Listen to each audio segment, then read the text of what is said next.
លោកគិតថាឪពុករបស់ខ្ញុំអាចចុះញោមជាមួយនឹងលោកបានទេហ៎ឪពុករបស់យើងមិនជាប់គុកទេលោកពុកសូមលោកពុកកុំបារម្ភអីខ្ញុំមិនឲ្យលោកពុកជាប់គុកនោះទេជាងគឺជាអ្នកប្រាជ្ញចំនួន 5000 ឆ្នាំក្រោយរឿងអីឪពុករបស់យើងចុះញោមជាមួយឯងនោះ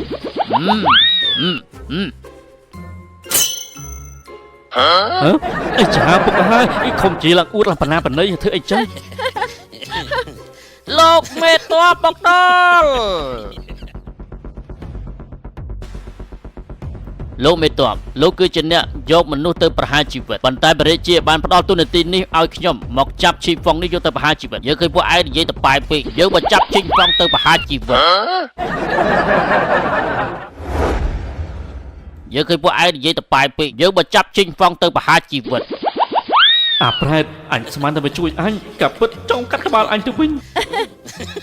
និយាយការពិតបើទោះបីជាយើងមិនបាច់ផ្ដាច់ពាក្យក៏មិនអីដែរណោះពីព្រោះវាចិត្តងាប់ហើយដូច្នេះមង្គលការមិនអាចទៅរួចទេវាមិនអាចទេយើងចង់ប្តឹងវិញពីបទរឹបអូសទ្រព្យសម្បត្តិរបស់យើងថែមទាំងចង់សម្លាប់ពួកយើងទាំងពីរនាក់យើងមិនសុខចិត្តទេលោកមន្ត្រីបៃម៉ានបាននិយាយថាអ្នកណាដែលមានឈ្មោះថាឈីងហ្វុងត្រូវតែសម្លាប់ចោលឲ្យអស់នៅក្នុងនគរដាស៊ីងនេះត្រូវតែចាប់ខ្លួនប្រហារជីវិតបើមិនចង់ឲ្យមានសង្គ្រាមជាមួយនឹងនគរដាស៊ីងហើយនឹងរវាងនគរបៃម៉ានឈប់តវ៉ាទៅពេកលោកមន្ត្រីបៃម៉ាននោះជាអាណាគេឲ្យតែមានឈ្មោះឈីងហ្វុងហេតុអីត្រូវតែសម្លាប់រឿងនេះគឺខ្ញុំមិនយល់ទេខ្ញុំត្រូវតែប្តឹងវិញម្យ៉ាងទៀតរឿងបៃម៉ាននោះគឺខ្ញុំអាចជួយដោះស្រាយបានទេវាគ្រាន់តែជាកូនសេនាប្រមុខមិនបានការល្ងងខ្លាំងមិនចេះដឹងហើយថែមទាំងមានទោសទៀត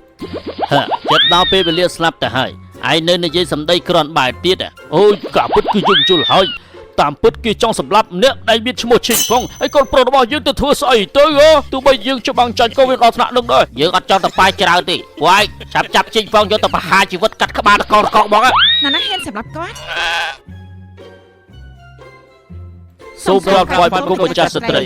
កុំអាប្រហារជីវិតឈីងហ្វុងអីណាបើគេនិយាយថាគេមានវិធីទប់ទល់ជាមួយស្ត្រីនោះចង់ដឹងពីវិធីរបស់គេត្រូវហើយល្អណាស់លោកសេនាប្រមុខប្រហែលជាមិនចង់ឲ្យកូនស្លាប់ទេមែនទេយើងនឹងឲ្យគេផុតពីគ្រោះថ្នាក់បើសិនជាគេមានវិធីទប់ទល់ជាមួយស្ត្រីនោះពេលនេះនគរដាស៊ីងយើងកំពុងតែប្រឈមមុខជាមួយភាពអសង្ឃឹមឬមួយក៏បារម្ភម្នាក់នេះគេពិតជាមានវិធីទប់ទល់ជាមួយស្ត្រីមែនចង់ដឹងថាកំណត់គេយ៉ាងម៉េច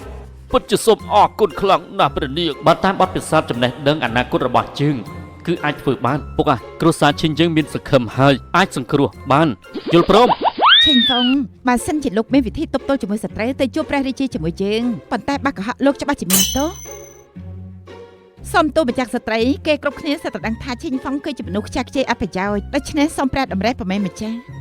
សូមលោកបកស្រាយច្បាស់ណាស់ឈិញហ្វុងបើមិនអញ្ចឹងទេគ្រួសារឈិញរបស់លោកនឹងជួបតែរឿងរ៉ាវមិនល្អកាន់តែច្រើនទៀតលោកយល់អត់ខ្ញុំយល់ហើយខ្ញុំមិនធ្វើអ្វីដែលហួសដែនកំណត់របស់ខ្លួនឯងទេទៅជួបព្រះអង្គតែម្ដងទៅពិតជាធ្វើឲ្យពួកយើងអស់សង្ឃឹមមែន